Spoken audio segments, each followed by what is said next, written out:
Salut, c'est NFT, bienvenue dans cette nouvelle vidéo. Aujourd'hui, je vais vous montrer comment créer un burner wallet.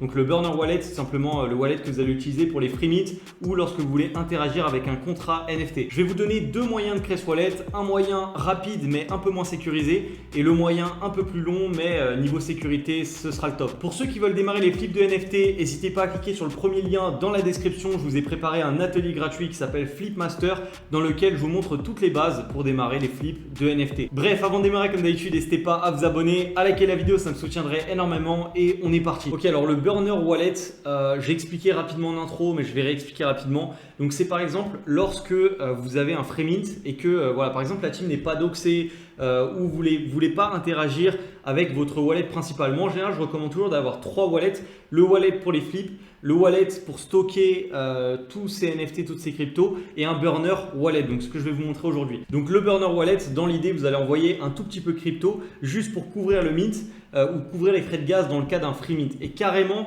je vous recommande encore un burner différent pour les mints classiques et pour les free mint vraiment risqués où les teams ne sont pas doxés, où il y a potentiel d'un rug très élevé. Donc voilà, dans l'idée, le burner wallet, c'est le wallet sur lequel vous allez envoyer juste assez de crypto pour couvrir les frais du mint ou dans le cas d'un free mint, couvrir les frais de gaz. Alors vous pouvez aussi avoir deux wallets pour les mints, un pour les projets plus sérieux et un pour les free mint. Moi personnellement j'en ai 4 en fait, j'en ai plutôt 4, mais pour les free mint, voilà, je préfère utiliser un wallet différent. Donc première méthode, c'est la manière la plus simple de créer un burner wallet, mais c'est celle qui est un peu plus risquée. Je vais vous expliquer pourquoi. Donc en fait ça consiste en quoi?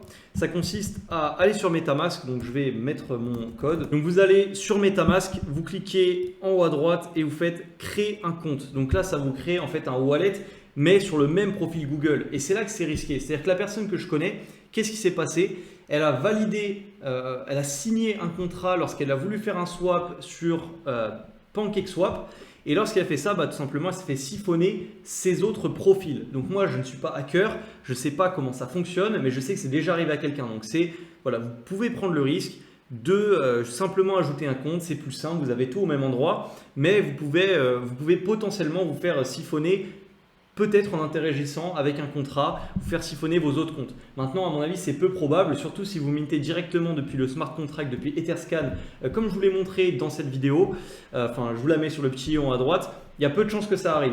Mais surtout lorsque vous faites des signatures, là je pense que c'est plus risqué et ça peut vous arriver. Donc ensuite, tout simplement, lorsque vous cliquez sur votre deuxième compte, vous avez une nouvelle adresse qui va se créer ici et vous pouvez la copier, recevoir des crypto-monnaies dessus et ensuite vous connecter sur ce compte-là qui va agir comme un nouveau wallet et ensuite vous connecter à OpenSea ou vous connecter au site du Mint. Voilà, c'est comme ça qu'on fait. La deuxième solution, ça va être tout simplement de créer un deuxième wallet. Alors ça peut être par exemple un autre wallet sur le même profil Google d'un autre site par exemple, parce qu'en fait on ne peut pas créer plusieurs MetaMask avec différents mots de passe sur le même profil. Donc soit vous allez vous créer un deuxième MetaMask via un nouveau compte Google, donc je vais vous montrer juste après comment faire, soit vous pouvez vous créer un wallet d'une autre marque, si on peut appeler ça comme ça, d'un autre site. Donc moi personnellement j'utilise Rabby, donc je vous présenterai ça sûrement dans une prochaine vidéo. Donc Rabby c'est tout simplement un autre wallet, vous voyez que c'est comme ça en haut à droite et je trouve que ça fonctionne. En fait ça fonctionne comme MetaMask. Donc voilà, Rabby c'est comme MetaMask, je trouve ça même un peu mieux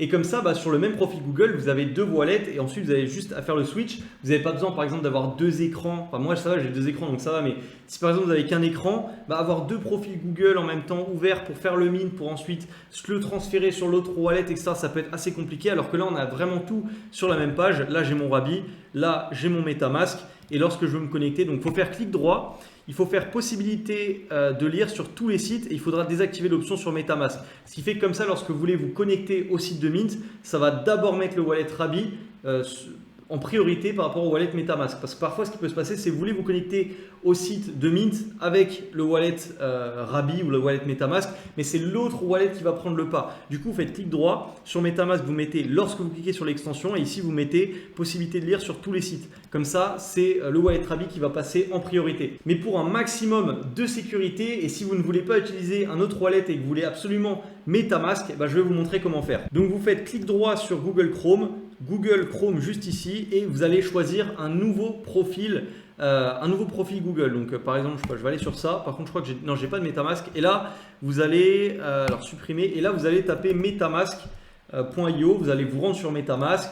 Vous allez créer un wallet, download, donc vous allez ajouter l'extension sur un autre profil. Et comme ça, vous pourrez utiliser en fait une nouvelle seed phrase, un MetaMask complètement différent qui sera totalement indépendant du premier MetaMask. Parce que je vous le rappelle, dans la première méthode, vous avez juste ajouté un compte à la même seed phrase avec le même mot de passe sur le même navigateur, sur le même profil. Là, on change de profil, on va recréer une seed phrase et on va créer en fait totalement un nouveau wallet depuis le début. Si vous ne savez pas comment créer le MetaMask, comment créer le wallet, vous êtes vraiment totalement débutant mais que vous voyez cette vidéo, je vous montre tout sur le premier lien dans la description. Je vous montre comment créer un MetaMask, comment démarrer les flips de NFT. Donc vraiment, je vous invite à aller voir si vous voulez démarrer. Bref, c'est déjà la fin de cette vidéo. J'espère qu'elle vous a plu, qu'elle vous a été utile. Si c'est le cas, n'hésitez pas à vous abonner, à la liker, ça me soutiendrait énormément. Et puis moi, je vous dis à très vite dans la prochaine.